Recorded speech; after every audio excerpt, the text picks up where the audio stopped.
பூமியின் ஆழத்தில் ஏற்படும் சிறு அசைவுகள் கூட மனித வாழ்வை எப்படி தலைகீழாக மாற்றி போடும் என்பதற்கு மீண்டும் ஒரு கொடூரமான சாட்சியாக அமைந்திருக்கிறது.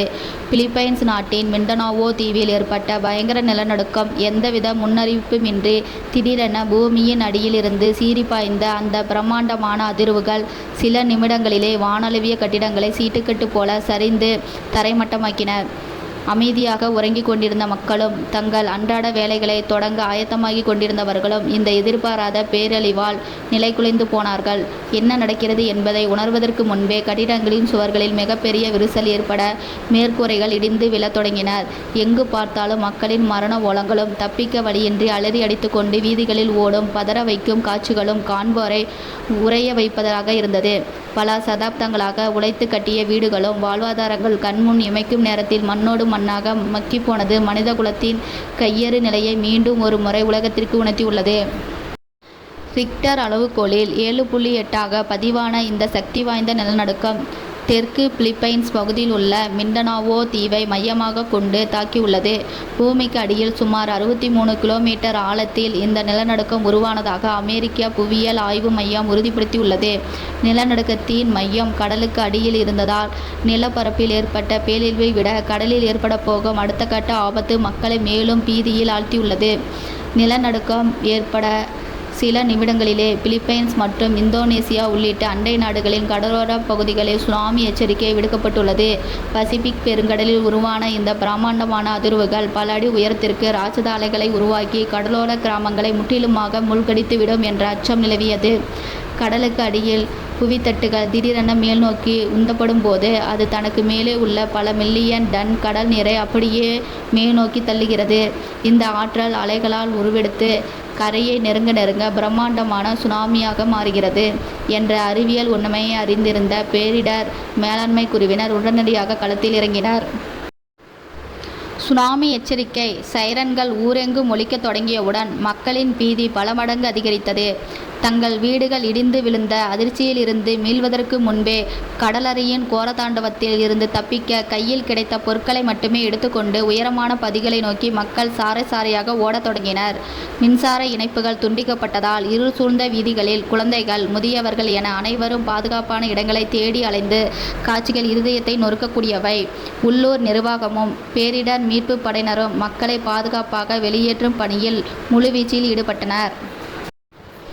பிலிப்பைன்ஸ் எரிமலை மற்றும் நிலநடுக்கவியல் நிறுவனம் கடலோர பகுதிகளில் 1 மீட்டருக்கும் அதிகமான உயரத்திற்கு சுனாமி அலைகள் தாக்கக்கூடும் என்றும் இந்த ஆபத்து பல மணி நேரங்களுக்கு நீடிக்கும் என்றும் எச்சரித்ததால் மக்கள் பல மணி நேரங்கள் திறந்த வெளிகளிலும் மலைக்குன்றுகளிலும் மீது தஞ்சம் புகுந்தனர். சுனாமி ஆபத்து நீங்கியதாக அதிகாரப்பூர்வ அறிவிப்பு வரும் வரை யாரும் தங்களது இருப்பிடங்களுக்கு திரும்ப அனுமதிக்கப்படவில்லை.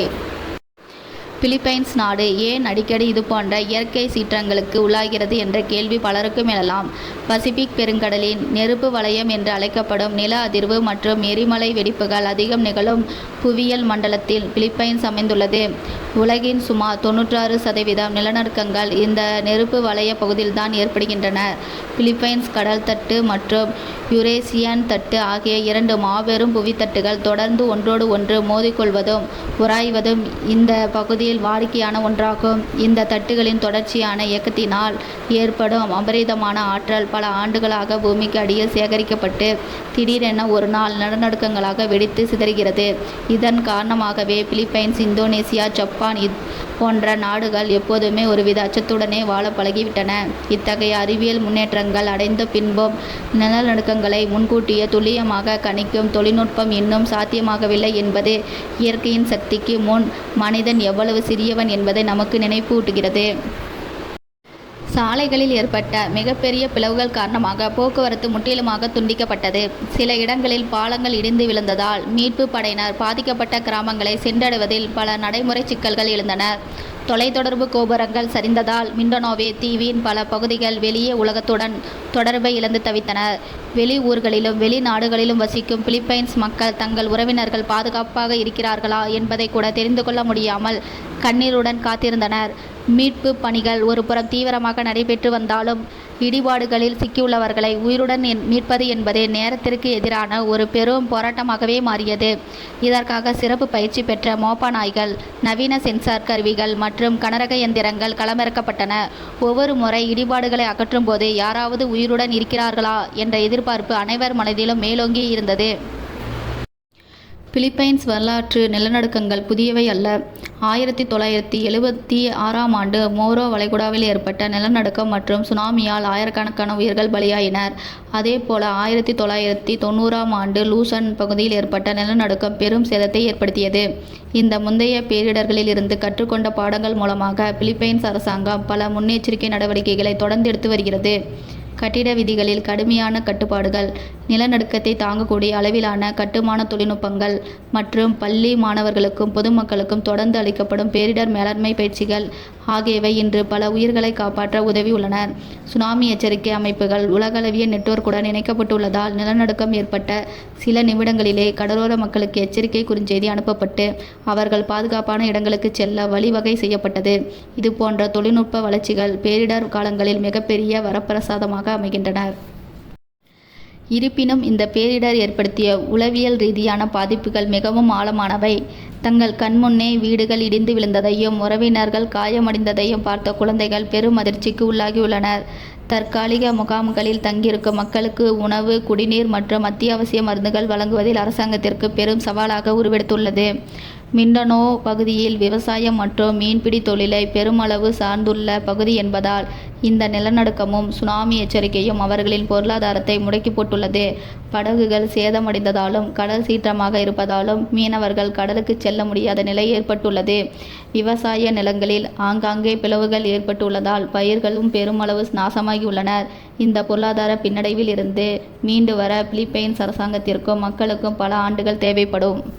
இந்த துயர சம்பவத்தை தொடர்ந்து சர்வதேச சமூகமும் தங்களது உதவிக்கரங்களை நீட்ட முன்வந்துள்ளனர்.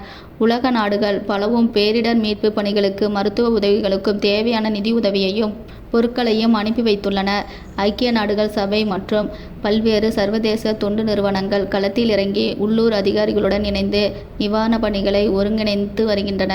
மனிதநேயம் என்பது எல்லைகளை கடந்த ஒன்று என்பதை இதுபோன்ற துயர சம்பவங்கள் நமக்கு மீண்டும் மீண்டும் நிரூபிக்கின்றன. இயற்கையின் சீற்றத்திற்கு முன்னால் மனிதர்கள் எவ்வளவு பலவீனமானவர்கள் என்பதை இந்த நிலநடுக்கம் உணர்த்தியதாலும் பேரிடருக்கு பிறகு மக்கள் ஒருவருக்கொருவர் உதவி கொண்டு மீண்டும் தங்கள் வாழ்க்கையை கட்டியெழுப்ப காட்டும் மன உறுதி வியக்கத்தக்கது. இறுதியாக, இது போன்ற இயற்கை பேரிடர்கள் நமக்கு கற்பிக்கும் பாடம் மிக தெளிவானது. இயற்கையின் அபார சக்திக்கு முன்னால் மனிதர்களின் எந்த ஒரு கட்டுமானமும் தொழில்நுட்பமும் ஒரு பொருட்டே அல்ல. கட்டிடங்களை எவ்வளவுதான் வலிமையாக கட்டினாலும் பூமி தனது ஒரு சிறிய அசைவின் மூலம் அனைத்தையும் தகர்த்துவிடும். ஆனால் நமது முன்னெச்சரிக்கை நடவடிக்கைகள், அறிவியல் தொழில்நுட்பத்தின் சரியான பயன்பாடு மற்றும் பேரிடர் காலங்களில் நாம் காட்டும் ஒற்றுமை ஆகியவை மட்டுமே உயிர் பலி மற்றும் பொருள் சேதத்தை குறைக்க உதவும் ஆயுதங்கள். மிண்டனோவோ தீவில் சீட்டுக்கட்டுகள் போல சரிந்து விழுந்த கட்டிடங்களை மீண்டும் நிமிர்த்தி கட்டிவிடலாம், உடைந்த பாலங்கள் சரி செய்து விடலாம். ஆனால் உயிரிழந்தவர்களின் குடும்பங்களுக்கு வாழ்நாள் முழுவதும் இந்த பயங்கரமான நாளின் நினைவுகளை சுமந்து வாழப்போகும் மக்களுக்கும் ஆறுதல் சொல்வது எளிதான காரியம் அல்ல. மீண்டும் ஒரு முறை இயற்கை தன் கோர முகத்தை காட்டியுள்ளது. நாமும் மீண்டும் ஒரு முறை நம்முடைய ஒற்றுமையும் மனிதநேயத்தையும் கொண்டு இந்த பெருந்துயரத்தில் இருந்து பிலிப்பைன்ஸ் மக்களை மீட்டெடுக்க துணை நிற்க வேண்டும். பாதுகாப்பான எதிர்காலத்தை நோக்கி அவர்களின் பயணம் தொடர உலகளவிய ஆதரவும் விழிப்புணர்வும் எப்பொழுதும் அவசியமாகும்.